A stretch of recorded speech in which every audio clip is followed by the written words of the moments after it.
Materia: Economía del Crecimiento y Desarrollo. Profesora Miriam Lavalle. Título: Indicadores de Desarrollo Económico y Proceso de Incorporación de Países al Desarrollo y Crecimiento. Basado en bibliografía.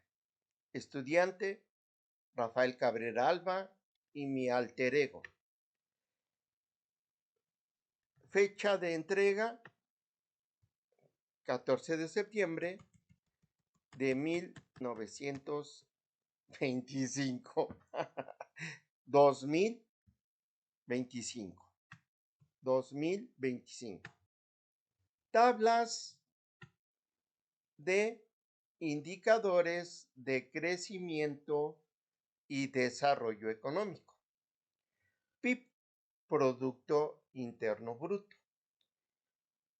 Valor total de bienes y servicios producidos en un país durante un periodo a precios de mercado.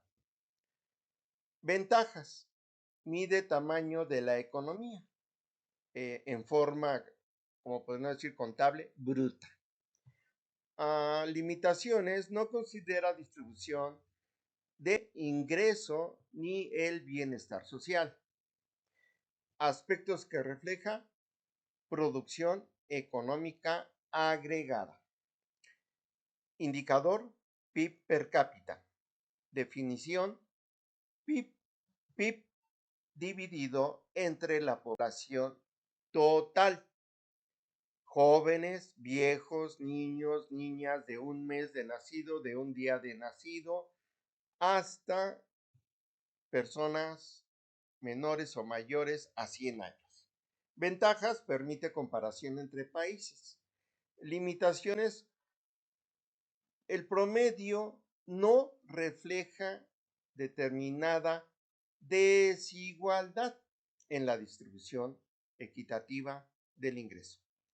Aspectos que refleja: nivel de ingreso promedio por persona, sea menor de edad, mayor de edad, tercera edad, cuarta o quinta edad.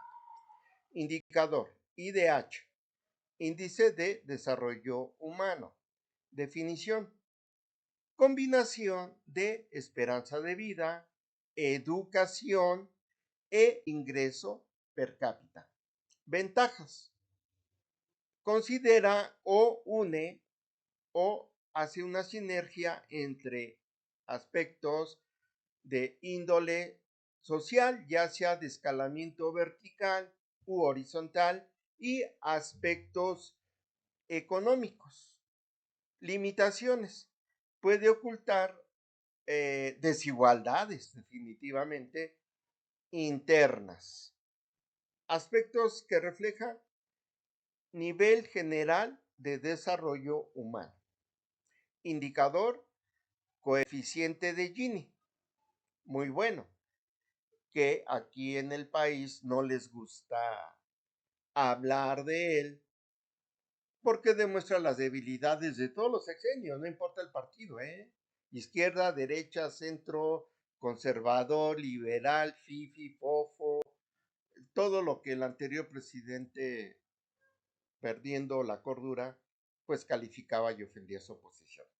Toda oposición debe existir en un país. Ventajas: identifica definitivamente, y casi es su objetivo, brechas de desigualdad, es decir, errores o fallas en la distribución del PIB. Limitaciones: no indica, diagnostica o investiga las causas, si son políticas, sociales o de algún otro aspecto. Aspectos que refleja: equidad social, si hay equidad en un país, aunque de facto debemos reconocer que incluso en los países desarrollados no hay una igualdad, aunque Noruega, Finlandia, Suecia, Suiza sí podríamos decir que el índice de Gini, de hecho estos países están dentro de las 5 posiciones de la lista. México está arriba, siempre somos media tabla del país 70 aproximadamente. Indicador, tasa de pobreza. Definición, porcentaje de población bajo el umbral de pobreza, que no lo investigué, no lo tengo, no lo doy. Es importante tenerlo. Ventajas, mide el bienestar de toda la población, el bienestar relacionado con toda la población, relativo, clase pudiente, clase media alta, media media, media baja, clase pobre, pobre alta, pobre media, pobreza extrema, limitaciones. La definición de pobreza puede ser variable.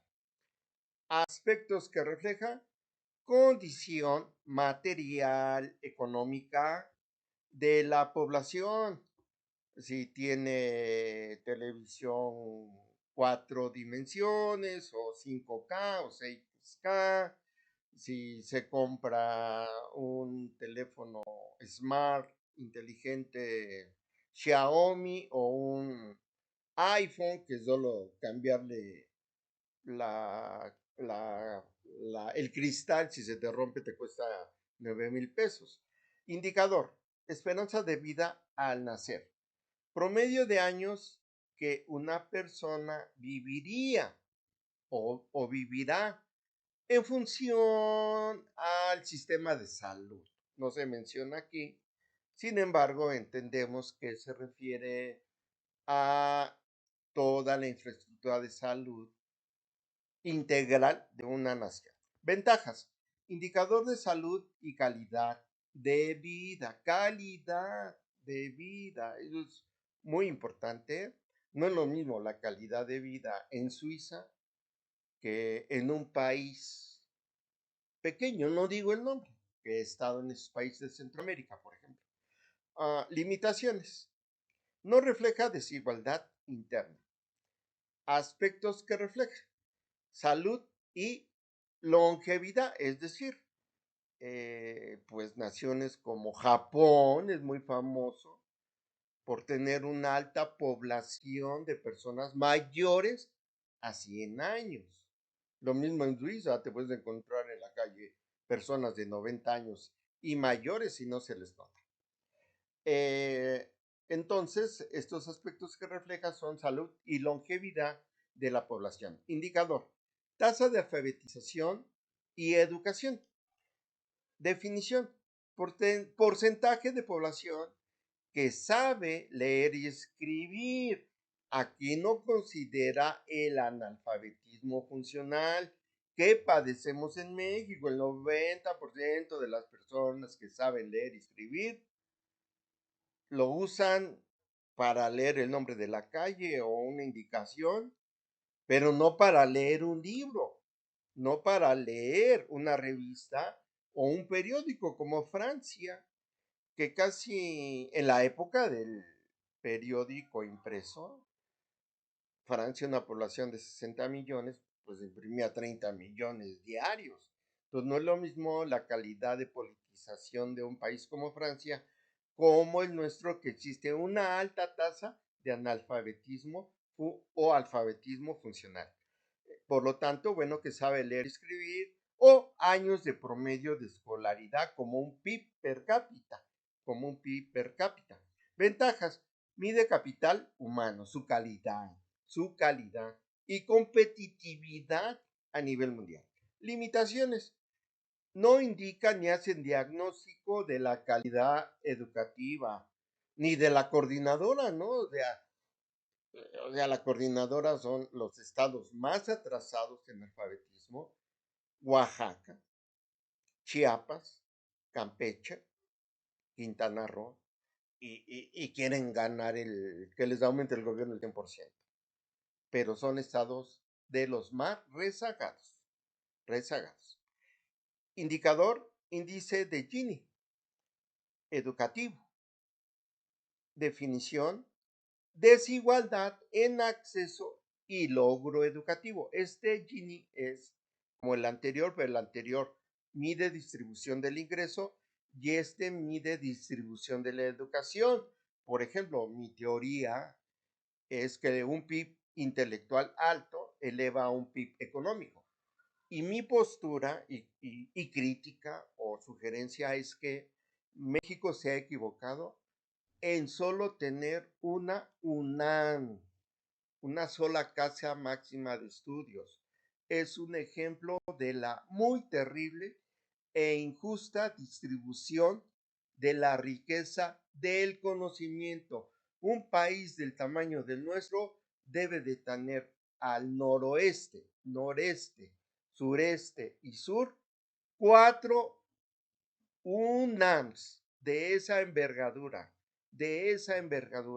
Entonces, pues eso es la desigualdad terrible, que solo en la Ciudad de México usted la UNAM, y perdón, yo ya soy Puma, fui burro, ahora soy burro Puma. Sí, a veces me molesta que digan la máxima casa de estudios. No, un país del tamaño de nosotros debe tener 5 máximas casas de estudio. Ventajas. Complementa el índice de desarrollo humano, o sea, complementario, suma. Limitaciones, datos limitados, aspectos que refleja equidad, volvemos a ese punto, en la distribución equitativa de la educación superior, para ya no exportar a Texas y California, que son territorio mexicano, en un mundo absoluto, y estemos exportando músculo en lugar de cerebro. Y eso se ve en las películas de Hollywood. ¿Quién es el jardinero? ¿Quién es la chacha? ¿Quién es la mucama? ¿Quién es el ballet parking? ¿Quién es el bolero? ¿Quién es el albañil? ¿El pintor? ¿Quién? Mexicanos. Bueno, en las películas también los hindús pues son los partes de los científicos, los japoneses, los coreanos, los chinos. ¿Por qué no aparece ahí un mexicano? Los 3 países elegidos o electos para medir el periodo de incorporación al desarrollo. En este caso son 3. Corea del Sur, el que uso siempre para contrastar cómo nuestra clase política, no importa el partido, PAN, PRI, PRD, Morena, Prieta, Cuarta Transformación, 19ª, no importa, toda la clase política desde los años 30 ha hecho un terrible crecimiento y desarrollo económico. Corea del Sur en los años 40 estaba muy por debajo su PIB al de México. Entonces empezamos. País Corea del Sur, periodo de incorporación al desarrollo, 1960-1990, principales causas de transformación, reforma agraria eficiente, sin coyotes, sin que desvíen el fertilizante, industrialización con Hyundai, con LG, con Samsung, orientada a exportaciones. Educación de adeveras masiva, sin sindicalismo, sin Jongitud Barrios, que luego dejó a la maestra, ¿no? Esta que no sé cómo se llama, se me olvida esta chaparrita. Inversión en tecnología, pero de adeveras, no de discurso de cada 1 de septiembre. Chile, otro país que Pinochet fue dictador, muy genocida, pero dejó bases sólidas, fue una dictadura ciertamente una parte bondadosa, porque dejó bases, dejó bases. Entonces, 1975-2000, apertura económica, privatización. Para que vean que ahí sí hicieron privatización. No le regalaron Telmes a Slim y a un precio 70% por debajo del valor en activos. Y transparente. Aquí se privatizaron 1,200 empresas estatales de la forma más gris. Políticas macroeconómicas estables, sin devaluaciones como con Echeverría, que nosotros solamente conocíamos devaluación por las noticias, pero en el 76 él nos enseñó que era una devaluación. Políticas macroeconómicas estables, inversión extranjera directa que se queda, no que se va. China, periodo de incorporación al desarrollo, 1980-2010. Amplias, profundas reformas de mercado y cero corrupción. Yo me acuerdo que a mediados de los 90 colgaron a varios corruptos. ¿Y cuando se ha vuelto a hablar de corrupción en China?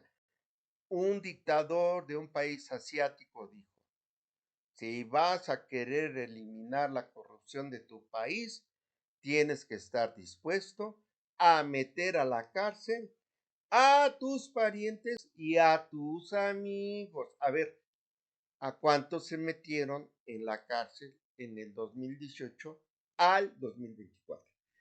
China, inversión en infraestructura, ¿no? Están haciendo obras, perdón, profesora, perronas, o sea, no AIFAS, no Tren Maya, o sea, allá están haciendo trenes de levitación magnética, mínimo de 500 kilómetros por hora, y están ya construyendo el de 1,000 kilómetros por hora. Urbanización masiva. La estadística dice que cada mes se construyen 40 nuevos rascacielos en China. Imagínense, 40 nuevos rascacielos en China. Y vean en YouTube, Ingenia Pro, que pasan shorts de obras que se queda uno, dice uno, estos ya están, China está en el siglo XXIII. México, con su cuarta transformación, sigue atascado, enlodado en el siglo XX. Consideraciones al margen. Ningún indicador por sí solo determina el desarrollo. Combinación de PIB, índice de desarrollo humano, desigualdad y educación permite entender mejor la transformación de los países.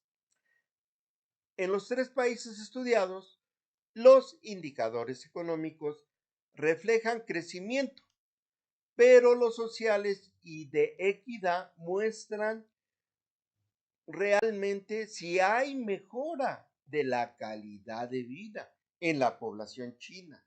No se sabe, pero en la coreana sí, porque ya está en Netflix, nos llegan muchas series coreanas en donde podemos ver que la calidad de vida es muy buena, mejor que la nuestra aquí en Chilangolandia. Los países con políticas consistentes de inversión en capital humano, como Corea del Sur y China, y apertura económica, que también lo está haciendo China, que ya no se sabe si es capitalista o comunista, o es comunista a la capitalista, o si es capitalista a la comunista, etc. Muestran avances más sostenibles y evidentes. La medición integrada es clave para diseñar estrategias de desarrollo efectivas y no demagogia y de retórica como la señorita esta que ahora es presidenta, ¿no? Y de sus senadores que andan en la super, gastándose, como decíamos, pegándole al viaje. Y los hijos del ex igual, ¿no? Pegándole al viaje. Pero no es con dinero del erario, ¿eh? Que digan de dónde es. Chao. Acotaciones directas. Tanto el PIB y PIB per cápita son útiles para medir el tamaño y el crecimiento de una economía, pero no muestran por sí mismos el bienestar de la población. Además, por las cadenas globales de valor, el valor agregado es pequeño, porque la mayoría de las empresas son extranjeras y hay repatriación de utilidades. No se quedan aquí para inversión en infraestructura.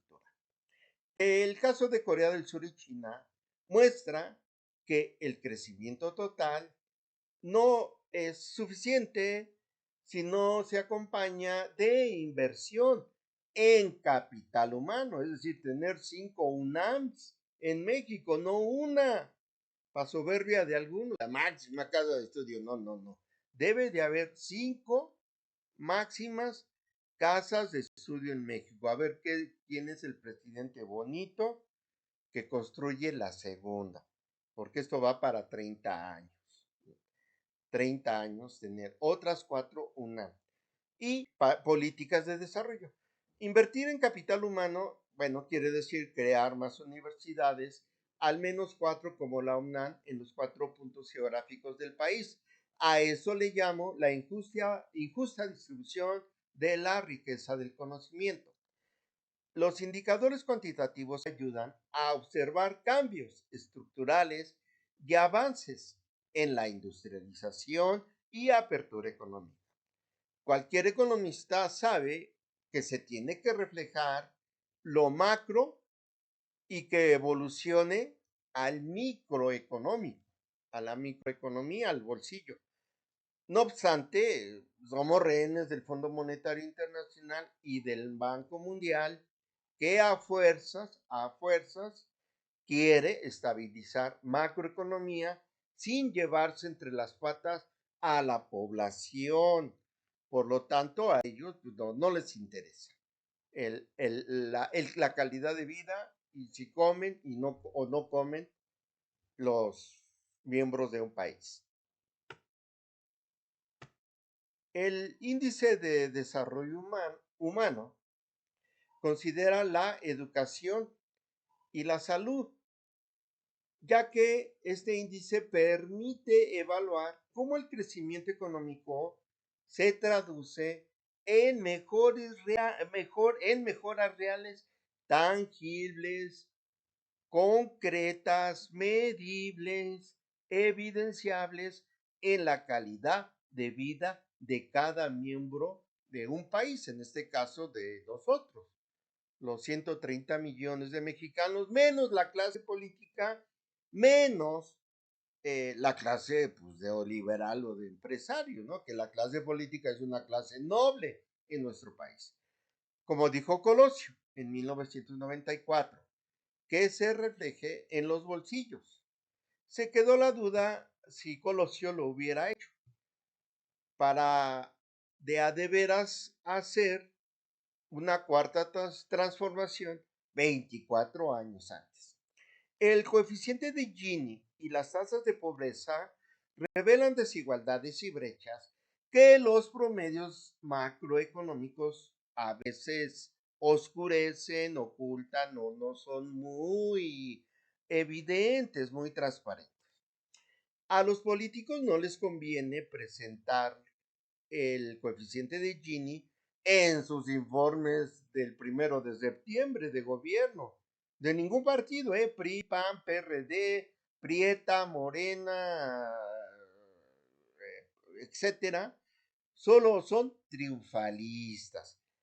En su discurso solo existe el PIB y eso, el nominal, no el real, que refleja y considera la inflación. Como ya sabemos, pues cualquier estudiante de la Facultad de Economía de la UNAM, desde el segundo semestre ya lo sabemos. La combinación de indicadores sociales y de equidad es la clave para explicar la verdadera incorporación al desarrollo y tener calidades de vida equivalentes al G7. O sea, no es mucho pedir, no es mucho pedir, ¿o sí? conclusión final de este trabajo, porque hay muchas conclusiones. En este desarrollo de este trabajo y en materias anteriores, hemos abstraído que los indicadores de desarrollo económico y social, como el PIB, PIB per cápita, índice de desarrollo humano, coeficiente de Gini, tasas de pobreza y educación, son herramientas fundamentales para evaluar la posición de un país en eterno e interminable proceso de desarrollo. No todos los indicadores reflejan de manera completa la evolución de una economía. Por ejemplo, el PIB indica un crecimiento notable, pero sin el PIB per cápita o el IDH no se captan los avances en bienestar social ni la reducción o si hubo reducción de pobreza que el Gini mide en su distribución del ingreso. De igual manera, los indicadores de desigualdad, como el coeficiente de Gini, permiten identificar brechas que los promedios económicos no revelan. En los 3 países analizados, la incorporación al desarrollo estuvo marcada por estrategias económicas claras, no como en México, que damos palazos de piñata de allá de Acolman, en el Estado de México, cada 6 años no nos reinventamos, o sea, cada presidente llega y dice, estas son mis reformas, y a la goma las reformas del tonto anterior. Digo, estas estrategias económicas claras en los países analizados se refieren a la industrialización y la apertura económica, y también por el tamaño de la inversión en capital humano. Es importante, han invertido mucha lana en universidades de alto nivel. Por eso aquí tenemos que tener 5 UNAM y otros 5 politécnicos, porque yo soy también egresado o regresado del Politécnico. Si bien los indicadores cuantitativos reflejan cambios macroeconómicos, el índice de desarrollo humano y las tasas de educación y salud son determinantes para entender cómo estos cambios impactan la calidad de vida. La calidad de vida es vital de la población, cómo vivimos socialmente. Los sociólogos le llaman escalabilidad vertical, o sea, hacia arriba. Pero en México parece que la escalabilidad social es hacia abajo, o sea, como el cangrejo. En lugar de escalar hacia arriba verticalmente, pareciera que estamos escalando hacia abajo socialmente. En síntesis, ningún indicador por sí solo determina el desarrollo económico. Es la combinación de medidas económicas, sociales y de equidad, tanto en la riqueza como en la riqueza del conocimiento. Recordemos que estamos ya en la era de Acuario, no, perdón, no es la de Acuario, de la postindustrialización, en donde también la riqueza se mide por la capacidad de un país para tratar su información y su conocimiento. Ahorita lo que vale es conocimiento e información, cómo se maneja, cómo se explota. Y todo esto permite explicar la incorporación efectiva al desarrollo económico. Hasta luego.